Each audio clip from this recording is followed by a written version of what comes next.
que a pessoa sente medo? O que é o medo? Medo é uma resposta emocional inata. Ninguém aprende a ter medo. A gente nasce sabendo. Ninguém aprende a ter medo, né? Uma criança sabe ter medo. Uma criança tem medo. Não precisa ensinar uma criança a ter medo de escuro. A minha bebê tem medo. Ela tem 1 ano e pouco. Dependendo da situação, ela fica com medo. Exato. Ela tem medo de escuro, por exemplo. E ninguém falou pra ela. Não vai no escuro. A maioria dos medos a gente aprende. Né, e a gente aprende ou sofrendo ou vendo alguém. Então, por exemplo, se ela vê alguém botar um dedo na tomada e tomar um choque, talvez agora ainda muito novinha, mas em algum momento ela vê por imitação. Então ela vê que a pessoa passou a mão no cachorro, o cachorro dá uma bordoada na mão, saiu sangue, e começou a gritar, ela começa a ficar assustada e provavelmente vai começar a ter medo do cachorro. Ela aprendeu por imitação. Então o ambiente é importante para que você não comece a criar muitos medos nela. Então você oferecer um ambiente um pouco seguro. Por isso que pessoas que têm uma vulnerabilidade social maior, vivem em bairros violentos, etc., têm um aumento de chance de abrir quadros de humor na idade adulta. Porque crescem num ambiente hostil, né? Eles ficam com... Resistência? Não. Ficam com aumento de chance de abrir quadro. Eles podem acabar abrindo um quadro de transtorno psiquiátrico. Entendi. Agora, o medo é uma resposta importante, cara. Se você não tem medo, você não olha para os dois lados antes de atravessar a rua. Você morre sem medo. Você tem que ter medo. O medo é importante. Muito. Inclusive, a dopamina aumenta para buscar o suco. Mas também, se você falar para o macaquinho que está vindo se você ensinar o macaquinho que está vindo uma cobrinha de plástico e quando essa cobrinha pegar no pezinho dele, dar um choque nele, quando ele vê a cobrinha de plástico, ele vai sair correndo. E se você ver o cérebro dele, vai explodir a dopamina. A dopamina dá motivação para fugir de perigo. É por isso que muitas vezes você trabalha sem precisar um prazer ou buscar um prazer, mas porque você quer dar segurança para sua família, não deixar ninguém passar fome, não deixar ninguém não ter nenhum tipo de imprevisibilidade. Então você quer evitar um problema, exato. Você trabalha por medo. Exato. Então a dopamina é para esses dois lados. Para buscar o suco, mas para fugir de um pepino também que está acontecendo. Agora, a desregulação do medo, você não saber lidar bem com o medo, é ansiedade clínica.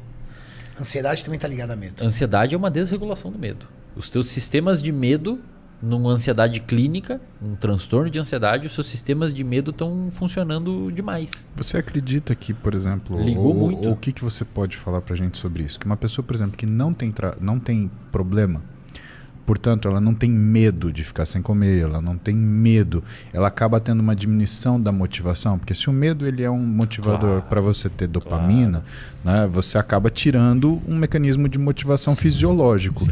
E aí essa pessoa, do mesmo jeito que ela não tem problemas e ela não tem medos que possam motivá-la, ela desaprende motivação. Então ela, por exemplo, não vai estar motivada para ir treinar, não vai estar motivada para estudar, não vai estar motivada para cuidar.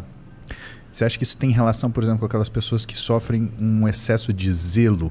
Né? Quando a gente fala aquela pessoa mimada, né? Então, por exemplo, você dá tudo para o seu filho e aí ele tem uma dificuldade tremenda de fazer alguma coisa, porque ele não tem absolutamente nada para trazer preocupação para ele. Perfeito. Excelente análise. Você cria um ambiente hiper mega seguro, portanto, muitas vezes o que sobra para a pessoa buscar um trabalho, alguma coisa, é uma das vias dopaminérgicas, que é a busca pelo prazer, pela motivação, pela uma recompensa.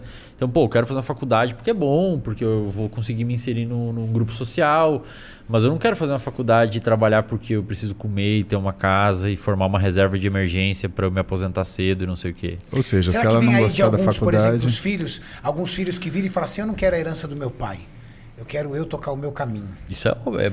Talvez ele esteja explorando outras vias que não sejam o medo para poder buscar motivação para algo. Exato. Ele não se vê motivado para administrar a empresa do pai. Fala, não me desafia isso. E é interessante que você tenha um pouco de medo do futuro, cara. É importante que você tenha medo, cara. Ou eu falo assim, quando eu tiver filho, eu não tenho filho, né? Então pode ser que eu esteja enganado ao falar isso.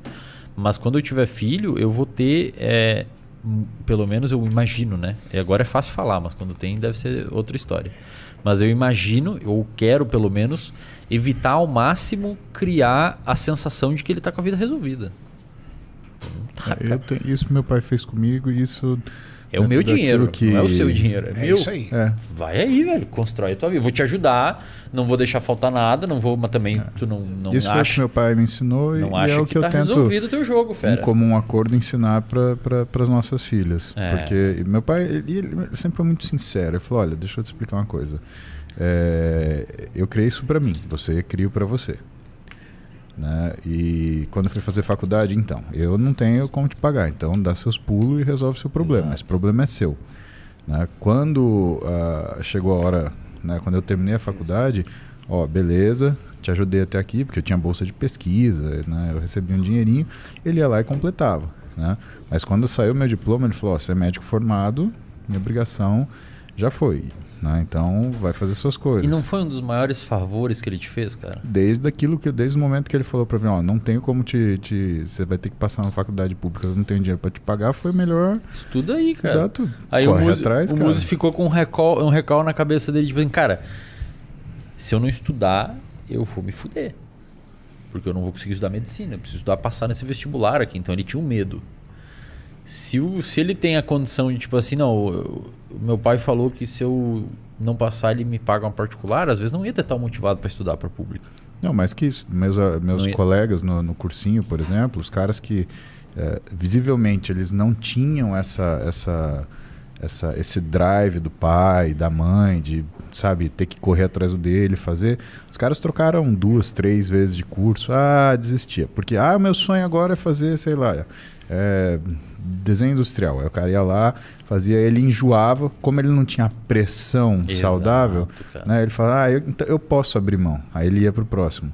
Ou seja, é o cara que vivia só da motivação, da busca do prazer. Exato. Então, quando ele percebia que o trabalho não é prazer, é realização, que é uma coisa mais crônica, ele perdia a disposição. Isso não é isso que vai me fazer feliz.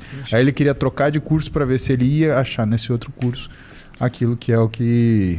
essa busca, né? Uma satisfação que, na minha opinião, assim, para esses caras, que eu lembro, nunca existiu. Tanto que eles não se deram bem em lugar nenhum. Alguns chegaram a não terminar nenhuma graduação, fizeram 4, 5 faculdades, não terminaram nenhuma. Né? E hoje eles ainda trabalham junto com a família, mas assim, aqueles empregos de cargos e posições arranjadas, né? Ele é tal coisa, assim, tipo, fica lá. Trabalha na logística. Cara, trabalha não dá trabalho. Na época da faculdade, a maioria da galera que ficava no bar era a galera que não precisava trabalhar pra pagar a faculdade. E cara, pensa assim, o que a galera às vezes não, viu, Maurício? No meu caso ele era. O cara tem que entender assim, é simples o raciocínio. Da nossa turma. Os estudos sobre motivação mostram uma coisa bastante simples. Você vai ter motivação para 2 coisas: buscar prazer e fugir de perigo. Se você tiver as 2, melhor ainda, cara. Se você tiver motivação para buscar, você tá com sangue no olho. Porra, você... Sabe aquele cara que você contrata, você fala, esse cara vai arrebentar tudo, velho. Porque ele tá com dívida, tem um filho pequeno e quer uma vida boa. E adora o trabalho. Esse cara vai dominar o mundo, acabou. Só deixar ele aí solto e dar uma condição que o cara vai pra cima. É o que eu falei uma vez pra galera. Falei, cara, você sabe o que é... Meu melhor anabolizante são minhas filhas. Quando eu olho pra elas, eu consigo trabalhar sem dormir, sem comer. Esse é o lado da motivação que você não quer que dê problema. Você tá evitando. É o medo. E medo é muito motivador, cara. E aí ali é o medo com um trabalho que você se sente bem, que você te faz bem. Junta os dois e você tem um nitro. Você vai pra... Legal. Sacou?